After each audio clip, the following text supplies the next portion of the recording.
Welcome to the world of science fiction where extraordinary tales come to life. Enjoy the journey. Blood spattered across the arena floor as the crowd's roar became deafening. Race Draven didn't flinch. The 7-foot mutant opponent across from him snarled, revealing 3 rows of jagged teeth, 6 arms each ending in serrated claws flexed menacingly. That's the best they could find, pathetic, Race muttered, adjusting the grip on his Vero blade. The announcer's voice crackled through ancient speakers. Ladies, gentlemen, and assorted genetic anomalies off Traxxas 4 witness tonight's championship match, the Hexapod Slasher versus the Fallen Vulture. Race grimaced at the nickname. 4 years since his dishonorable discharge from the Solar Vultures, and still the reputation followed him like the perpetual dust storms outside. You're thinking about it again, buzzed a mechanical voice from the small cube hovering near his shoulder. That little forehead vein is doing the angry dance.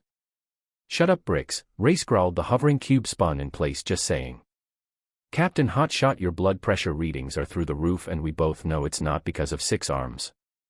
Over there, the hexapod charged with unexpected speed, its multiple limbs leaving contrails in the stale air. Race remained motionless, calculating 3 steps away, 2, 1. He moved only once, a single fluid motion that seemed impossibly fast. The Vero blade hummed as it traced a perfect arc through the air. The crowd fell silent. The mutant stopped mid-charge, confusion spreading across its hideous face. Then slowly it split into 2 perfect halves, each falling in opposite directions with a wet thud.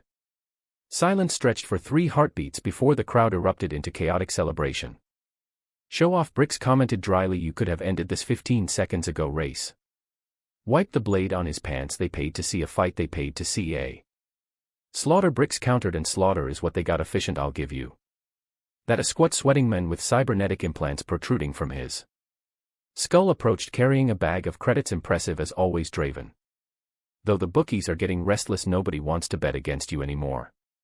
Race snatched the bag. Not my problem, Gurks augmented I word as it focused. Actually, it is. No bets means no fights. No fights means no credits unless you start taking dives. Race's eyes narrowed dangerously, and Gurk took an involuntary step back. Just a suggestion, the promoter amended quickly. Maybe consider using only your left hand next time. Give the other guy a chance. Race tossed the deactivated Vero blade toward Beer X, who extended a small tractor beam to catch it. Without a word, he turned and walked toward the exit, the crowd parting before him. Same time next week, Gurk called after him. Race didn't bother to answer. These fights were becoming too easy, too predictable, but credits were credits, and in the Outer Rim territories options were limited. For a disgraced former Special Forces operative with a price on his head, the night air hit him like a physical force as he emerged from the underground arena. Veltraxis Myphor's 3 moons cast an eerie purple glow across the ramshackle settlement. The stench of industrial chemicals mixed with the ever-present dust made his nostrils flare. This planet was a cesspool, but it was also the perfect place to disappear. We've got company, Bricks warned, hovering closer to Race's ear. 100:005 hostiles bio readings suggest they're high on Nexus spice. Race spotted them immediately. 5 thugs in mismatched armor surrounding something against the wall of the adjacent building. Their postures were predatory. Excited, one of them laughed, the sound harsh in the otherwise quiet alley. Not our problem, Reese said, turning in the opposite direction. He'd learned the hard way that involvement meant complications. Wait, Brick's voice lowered. You might want to see who they're cornering. Race hesitated, then looked back. The thugs shifted, revealing their victim. His breath caught. She was unlike anything he'd ever seen on this garbage planet. Her skin was a vibrant emerald green that seemed to shimmer even in the dim light. Long black hair cascaded down her shoulders, contrasting dramatically with her skin. Her face was delicate yet strong, with high cheekbones and full lips currently twisted in defiance. Despite her tattered clothing, her perfect figure was apparent, curves in all the right places, tall and athletic. But it was her eyes that held Race transfixed, large, almond-shaped, and a startling shade of gold. They burned with a fierce intelligence that seemed at odds with her current predicament. Move along, human, one of the thugs called out, noticing Race's stare. This one's ours. Found her hiding in the cargo bay of a scrapped Imperial shuttle. The green woman's eyes locked with Race's. Despite being outnumbered and clearly weakened, there was no fear in her gaze. Instead, there was something else. Calculation, perhaps recognition. Human, she said, her voice melodic yet strained. I haven't eaten in 20 days. Feed me and I will warm your bed forever. The thugs laughed, but Race noticed how her knees trembled, how she Leaned against the wall for support. This wasn't seduction, it was desperation. If this is a trap, he said, taking a step forward, it's the sexiest one I've seen. The leader of the group turned a neural whip uncoiling from his wrist. I said, move along, off-worlder, or you'll be joining her. Race sighed. Bricks.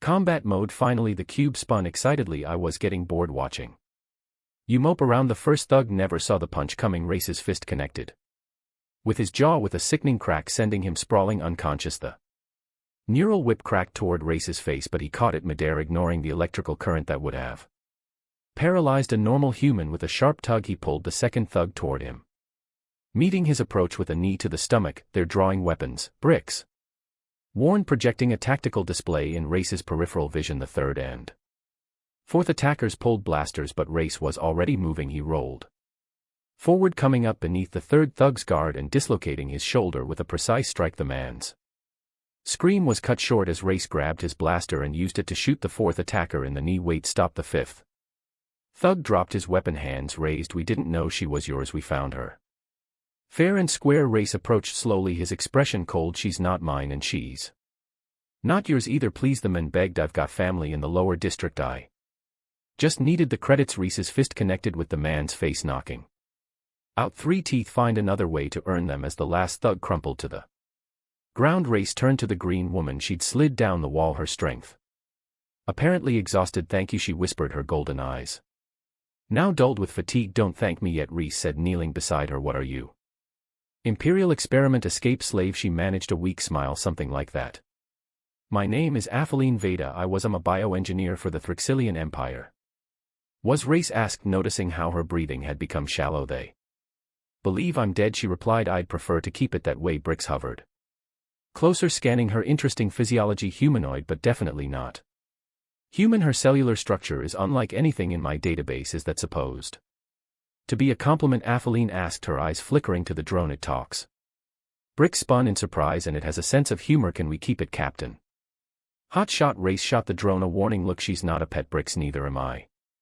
But here we are, the drone retorted. Apheline's eyes widened as she looked at Bricks more carefully. That's a modified tactical support unit model. BRX-7. They were decommissioned after the Battle of Series 2. Unpredictable. I prefer independently minded, Bricks corrected her, and it's pronounced Bricks. The X is silent because I'm mysterious. A small smile touched Apheline's lips before she winced in pain. I need shelter and food, please. Race hesitated. His instincts screamed caution. A beautiful alien woman with imperial connections was nothing but trouble, but something in her eyes, something genuine in her desperation, made the decision for him. Can you walk? He asked. If I must, she replied, attempting to stand. Her legs gave out immediately, and Ray caught her before she hit the ground. Her skin was cool to the touch, almost too cool, and up close he could see the fine veins beneath the green surface had a strange bluish tint. Without another word he lifted her into his arms. She weighed far less than she should have, confirming his suspicion that she was severely malnourished. My shelter is on the outskirts, he said. It's not much, but it's secure. She nestled her head against his chest, her black hair falling across his arm. Security is relative when the entire empire wants you dead. Race's eyebrows raised. What did you do to piss off the Thryxillian? I existed, she whispered, and then I refused to die when ordered. As they made their way through the twisted streets of the settlement, Bricks continued scanning their surroundings, occasionally warning Race about approaching patrols or suspicious movements. The drone remained unusually quiet otherwise, which Race recognized as a sign that it was processing new information. Race's shelter was built into the side of a cliff, hidden behind a holographic projection of solid rock. Inside it was sparse but functional, a single room with a bed, a small cooking area, and an impressive array of weapons hung on the walls. He placed Apheline gently on the bed. You mentioned food. What do you eat? Anything at this point, she replied weakly, but it won't help. Not really. Race frowned, retrieving a ration pack from a storage unit. What does that mean? It's complicated, she said, struggling to sit up. My species, we require more than just nutrients. We need connection. Connection receded flatly. What kind of connection? The pale blue veins beneath her green skin seemed more pronounced now, creating an intricate pattern across her face and neck. Her breathing had become more labored. Energetic. Biological Thryxillians are a symbiotic race. We draw strength from others. She closed her eyes briefly. It's Why the Empire kept us isolated, controlled. They feared what would happen if we form bonds outside their parameters. Brix hovered closer to her. Her core temperature is dropping rapidly. Whatever she needs it soon. Reese handed her a cup of water which she drank greedily. So what happens if you don't get this connection? Apheline's golden eyes met his. I die, and the last of my kind dies with me. Outside, one of Trax's and Far's moons slipped behind the others, casting the room into deeper shadow. In that moment, Ray saw something change in Apheline's complexion. Her vibrant green skin began to pale, taking on an ashen hue. Not that kind of hunger, she whispered, her eyes flickering with something between desire and desperation. Ray stared at Apheline's trembling form, her words hanging in the air between them. The dim emergency lights cast strange shadows across her increasingly pallid green skin. Explain, he demanded, crossing his arms. And don't leave anything out. Apheline struggled to sit up, her once fluid movements now jerky and pained. The Thraxilian Empire created us as biological engineers, perfect symbiotes who could interface with any technology or life form. She paused, drawing a labored breath. But symbiosis requires exchange of what exactly? Race kept his distance. Years of survival instincts wearing with a strange pull he felt toward her energy, biological signatures, what humans might call essence. Her golden eyes fixed on his, unwavering despite her weakness. We were kept in feeding clusters, controlled environments where our energy needs were regulated by the Empire. Brix hovered closer, scanners worrying. Her cellular decomposition is accelerating. Whatever she's talking about, it's not theoretical. Apheline nodded weakly. 3 weeks ago I discovered something in my research, something the Empire wanted hidden. When they realized what I'd found, they disconnected me from my cluster, expecting me to die within days. A bitter smile crossed her face. They underestimated my will to survive. What did you find? Reese asked, his curiosity piqued despite his caution. The truth about my species.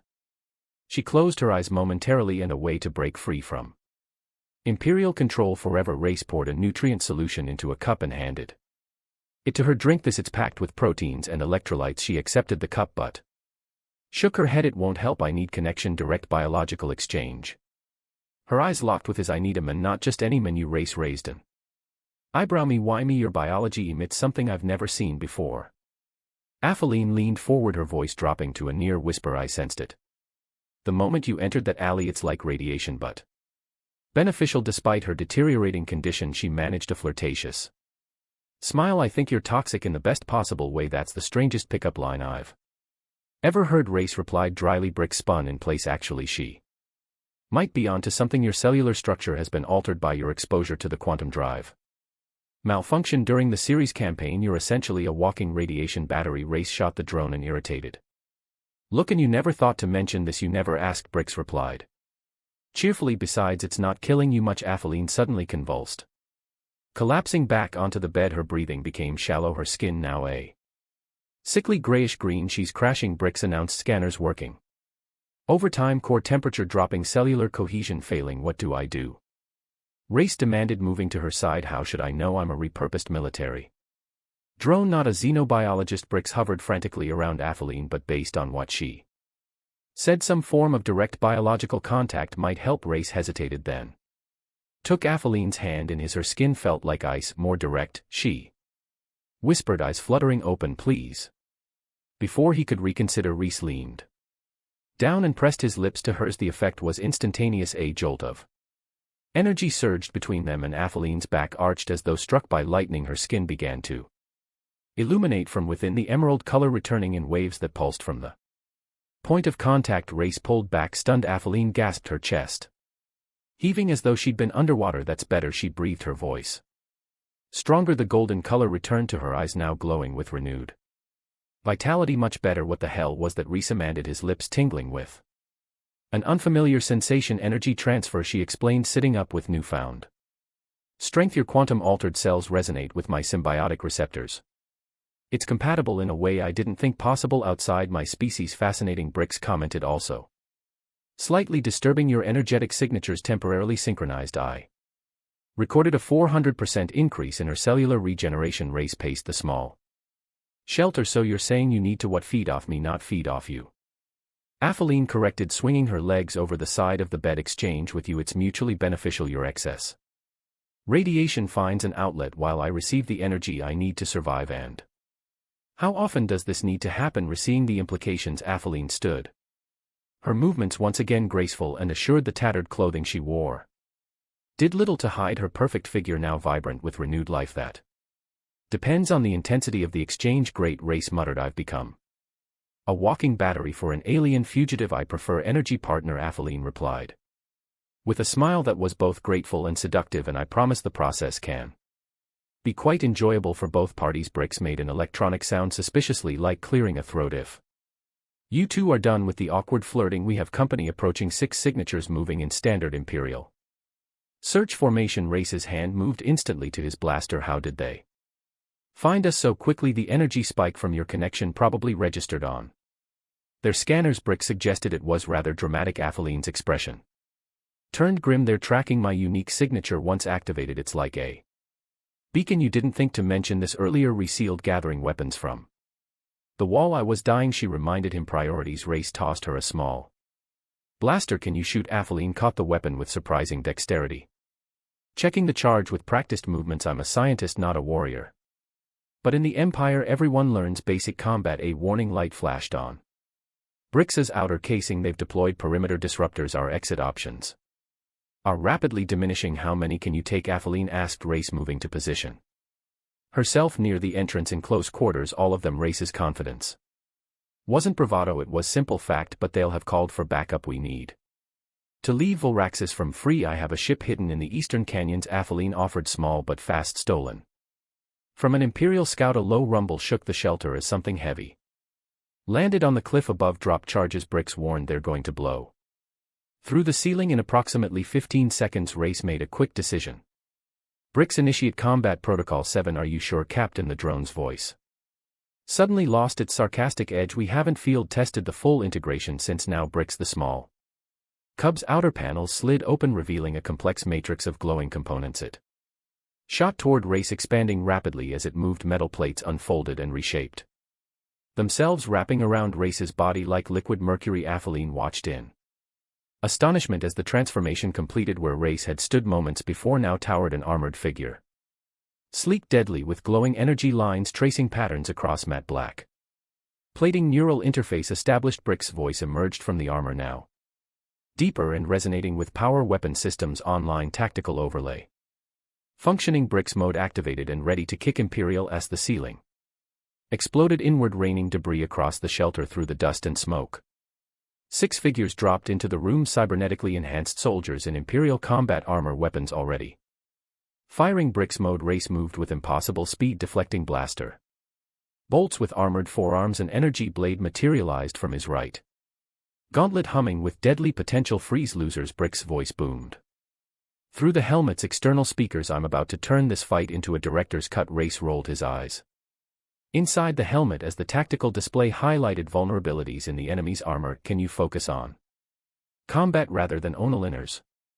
I can multitask, Bricks replied cheerfully as they sliced through the first attacker's blaster, then kicked him into the wall with enough force to crack the stone. Atheline had taken cover behind the overturned bed, firing precise shots that struck weak points in the Imperial armor. They're using tranquilizer rounds, she called out. They want me alive. Lucky you, Rice grunted as he intercepted a soldier attempting to flank Atheline. The energy blade passed through the man's armor like it was paper, disabling his cybernetic enhancements. The fight lasted less than a minute when it ended. 6 Imperial soldiers lay unconscious or immobilized around the ruined shelter. The Byrric's armor retracted partially, revealing Race's face while maintaining protection around his body. That was invigorating, Bricks commented, though I think we may have overdone it on the last one. Those cybernetic implants won't be growing back. They'll live, Reese replied without sympathy. He turned to Atheline, who was examining one of the soldiers' equipment. We need to move now. Atheline nodded, pocketing a small device from the soldier's belt. They've already called for reinforcements. A cruiser will enter orbit within 2 hours, then we have 90 minutes to get off world. Race gestured to the remaining armor. Bricks partial reconfiguration. We need mobility over firepower. The armor shifted, becoming lighter and more streamlined, while still covering vital areas. What about your supplies? Atheline asked, gesturing around the shelter. Nothing I can't replace, Race replied, except one Thing he moved to a hidden compartment in the wall and removed a small heavily encrypted data chip insurance policy. They exited through the new skylight. Bricks enhanced systems helping them navigate the treacherous cliff face. Below, the lights of the settlement glowed dimly through the perpetual dust haze. Eastern Canyon's race confirmed as they reached higher ground. How far? 20 kilometers, Atheline replied, but we'll need to avoid the settlement. Imperial forces will lock it down first. That means crossing the glass wastes, Race noted grimly. Not ideal. The glass wastes, Atheline questioned. Ancient weapons testing site. The sand was fused into glass by experimental thermal bombs. Race pointed to a darkened expanse beyond the settlement's edge. Razor-sharp terrain and residual radiation. Radiation doesn't concern me, Atheline reminded him with a slight smile, especially not with you nearby. It's not the radiation I'm worried about, Race countered. It's what lives there now. They moved quickly across the rough terrain, Race's enhanced armor allowing him to clear obstacles and occasionally assist Atheline, who proved remarkably agile despite her recent condition. The three moons cast overlapping shadows, creating a dizzying pattern across the landscape. You never asked what information I stole, Atheline said as they paused behind a rock formation watching for pursuit. Figured you'd tell me when you were ready, Race replied, scanning the horizon through Brix's enhanced optics. It's about my species, she explained. The Thraxilian created us as biological tools, symbiotes who could interface with their technology and enhance their capabilities. But what I discovered was that we weren't created at all. What do you mean we're not artificial? We're evolved native to a world the Empire conquered centuries ago. Her golden eyes